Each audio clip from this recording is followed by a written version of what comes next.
Ni bamwe mu baturage b'imirenge imwe n'imwe igize akarere ka Karongi higanjemo Gitesi, Rubengera na Bwishyura bavuga ko batewe impungenge na bagenzi babo biyomoye ku itorero ry'Abadiventisti b'umunsi wa karindwi bakunze kwita abarakare batubahiriza gahunda za leta zirimo ubuvuzi, umuganda, inkunga za leta n'ibindi.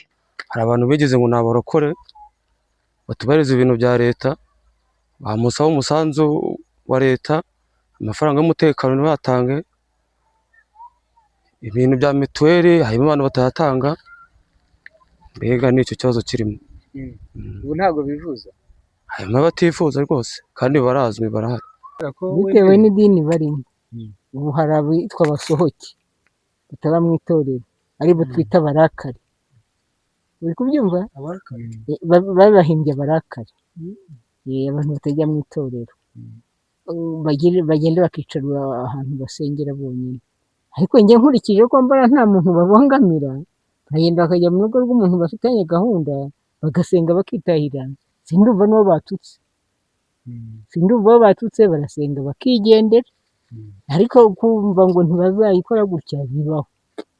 Ariko aho nabiboneye ahubwo mvuga ngo ni hehe, nabibonye mu gutanga inkingo hariya zari zikira za covid, ntago babigiyemo, barabyanga. nta muganda bakora,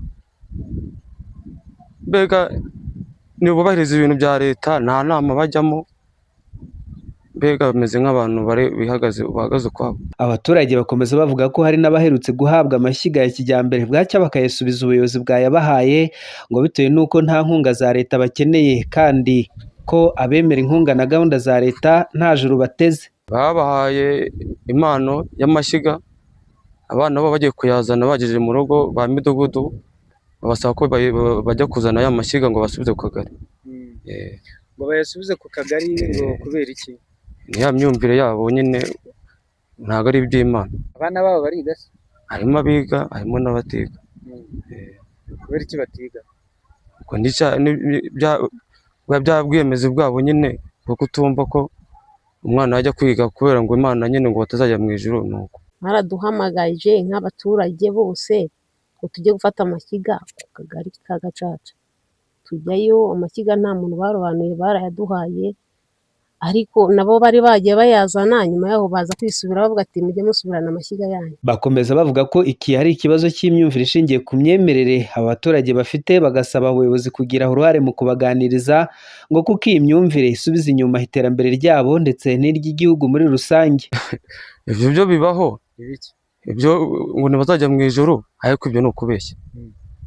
Ese utazajya mu ijuru, ishuri niryo ritazatuma ajya mu ijuru? Ahubwo natwe turibaza babaho gute, kuko ntabwo ni ukwabo, bahagarara ukwabo, ni mu Mana yabo mbega. Ariko ahubwo nk'amwe mu bayobozi mwababaza mutese igituma mudatanga mitiweli ntimurwara. Ese igituma mudatanga mitiweli hari impamvu ibabuza kuba mwayitanga itemera ko mutanga mitiweli ngo mwivuze? Ese igituma mutajya mu rusengero hari impamvu ibitera? Njye nicyo nakubwira, n'ibyo ntekereza ku giti cyanjye. Ariko ni ikibazo umuyobozi w'akarere ka Karongi wungirije ushinzwe iterambere ry'ubukungu Ntakirutimana Julien avuga ko bazi, ariko ko batangiye kuganiriza abaturage biyise abarakare bafatanyije n'itorero ry'Abadiventisti b'umunsi wa karindwi bavuyemo kugira ngo ribafashe kubahindurira imyumvire.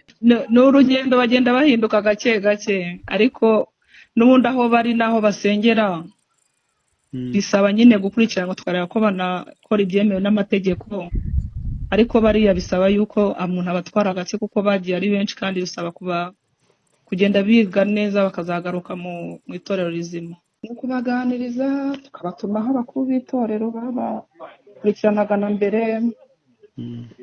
kugira ngo babashe kugaruka mu itorero. N'itorero rigiramo uruhare, ntabwo ari twe gusa.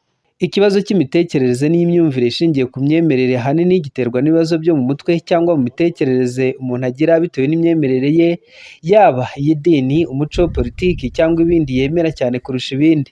Icyo gihe ibyo umuntu yemera bigahinduka isoko y'ihungabana, ubwoba, guhangayika cyangwa kwitandukanya n'abandi. Rafiki Kabenga, ATV, mu karere ka Karongi.